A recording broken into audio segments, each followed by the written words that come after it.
بسم اللہ الرحمن الرحیم الصلاۃ والسلام علیک یا سیدی یا رسول اللہ وعلی آلک و صحابک یا حبیب اللہ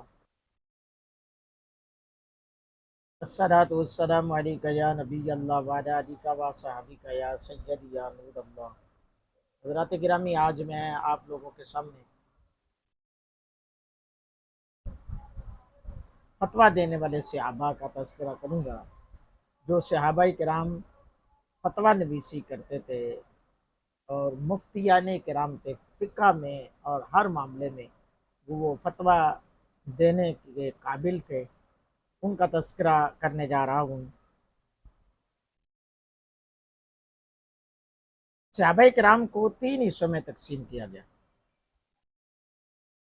مفتی صحابہ کرام یعنی مفتیان اعظام صحابہ کرام جو ہے فتویٰ دینے والے صحابہ کو تین حصوں میں تقسیم کیا گیا۔ نمبر ایک مقصرین، نمبر دو متوسطین، نمبر تین مقلین۔ نمبر ایک مقصرین، نمبر دو متوسطین، نمبر تین مقلین۔ مقصرین سے مراد کون سے صحابہ ہیں؟ وہ صحابہ کرام رضوان اللہ تعالی علیہم اجمعین ہیں جنہوں نے کثرت سے فتوے دیے، فتاویٰ دیے، اور یہ 7 صحابہ کرام تھے۔ نمبر ایک حضرت عمر فاروق رضی اللہ تعالیٰ عنہ، حضرت مولا علی پاک رضی اللہ تعالیٰ عنہ، حضرت عبداللہ ابن مسعود رضی اللہ تعالیٰ عنہ، حضرت ام المؤمنین اما عائشہ الصدیقہ رضی اللہ تعالیٰ عنہ، حضرت زید بن ثابت رضی اللہ تعالیٰ عنہ، حضرت عبداللہ بن عباس رضی اللہ تعالیٰ عنہ، حضرت عبداللہ بن عمر رضوان اللہ تعالی مجمعین۔ یہ صحابہ کرام فتویٰ دینے والے تھے۔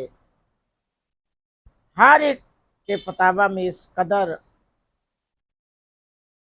وہ قوی تھے کہ اگر انہیں جمع کیا جائے تو ایک زخم جلد تیار ہو جائے گی۔ چنانچہ حضرت ابو بکر محمد بن موسیٰ رحمۃ اللہ علیہ، حضرت عبداللہ بن عباس رضی اللہ تعالیٰ عنہ کے فتاویٰ کو 20 اجزاء میں جمع کیا ہے۔ حضرت عبداللہ بن عباس کے فتاویٰ جات کو 20 اجزاء میں جمع کیا ہے۔ وہ اگر ہر صحابی کے ان ساتوں کی بات کی جائے تو ان کے جمع کیے جائے تو ایک بہت بڑا جو ہے ذخیرہ جمع ہو سکتا ہے۔ نمبر دو ہے متوسطین۔ اب مقصرین صحابہ کی تعداد میں نے آپ کو بتائی، نمبر دو ہے متوسطین، تو یہ 20 صحابہ کرام تھے جن میں حضرت ابو بکر صدیق رضی اللہ تعالیٰ عنہ، حضرت ام سلمہ رضی اللہ تعالیٰ عنہ، حضرت انس بن مالک رضی اللہ تعالیٰ عنہ، حضرت ابو سعید خدری رضی اللہ تعالیٰ عنہ، حضرت سیدنا ابو ہریرہ رضی اللہ تعالیٰ عنہ، حضرت عثمان غنی رضی اللہ تعالیٰ عنہ، حضرت عبداللہ بن عمر بن عاص رضی اللہ تعالیٰ عنہ، حضرت عبداللہ بن زبیر رضی اللہ تعالیٰ عنہ، حضرت ابو موسیٰ اشعری رضی اللہ تعالیٰ عنہ، حضرت سعد بن ابی وقاص رضی اللہ تعالیٰ عنہ، حضرت سلیمان فارسی رضی اللہ تعالیٰ عنہ، حضرت جابر بن عبداللہ رضی اللہ تعالیٰ عنہ، حضرت معاذ رضی اللہ تعالیٰ عنہ،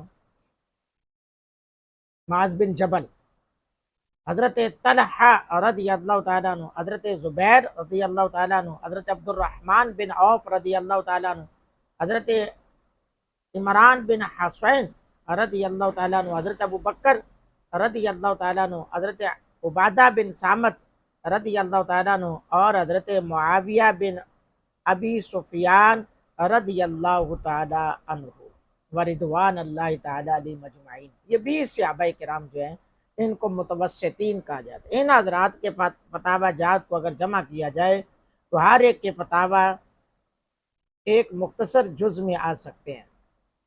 اور ایک فتاویٰ جات ایک وہ پہلے جو ہے مقصرین کثرت کے ساتھ ہیں، لیکن ان کے اگر جمع کیے تو ایک مختصر جز میں آ سکتے ہیں۔ اگلا ہے تیسرا جز تھا، تیسرا طبقہ تھا مقلین۔ مقلین سے مراد وہ صحابہ کرام رضوان اللہ تعالی علیہم اجمعین ہیں جنہوں نے بہت کم فتوے دیے، ان سے صرف 2-4 مسائل منقول ہیں۔ ان تمام حضرات کے فتاوی جات کو جمع کیا جائے تو ایک مختصر جز میں آ جائیں گے۔ تو اس سلسلے میں 125 صحابہ کرام رضوان اللہ تعالی مجمعین ہیں، اور صحابیات رضوان اللہ تعالی اجمعین کے ذکر ہیں، جن میں اکثر امہات المومنین خواتین جنت کی سردار حضرت فاطمہ رضی اللہ تعالیٰ عنہا، نواسۂ رسول حضرت حسن و حسین بھی شامل ہیں۔ یعنی کہ یہ 120 اصحاب رسول ہیں، ازواج رسول بھی ہیں، اور ان میں حضور کی پیاری صاحبزادی سیدہ فاطمہ الزہرا سلام اللہ علیہا، حضرت امام حسن علیہ السلام، حضرت امام حسین علیہ السلام بھی موجود ہیں۔ تو حضرات گرامی، آج کی اس ویڈیو میں یقیناً آپ کو بہت بڑی بات ملی ہے اور آپ کے علم میں اضافہ ہوا ہے۔ آپ کو چاہیے کہ آپ چینل کو سبسکرائب کریں اور زیادہ سے زیادہ لوگوں تک شیئر کر کے ثواب دارین حاصل کریں۔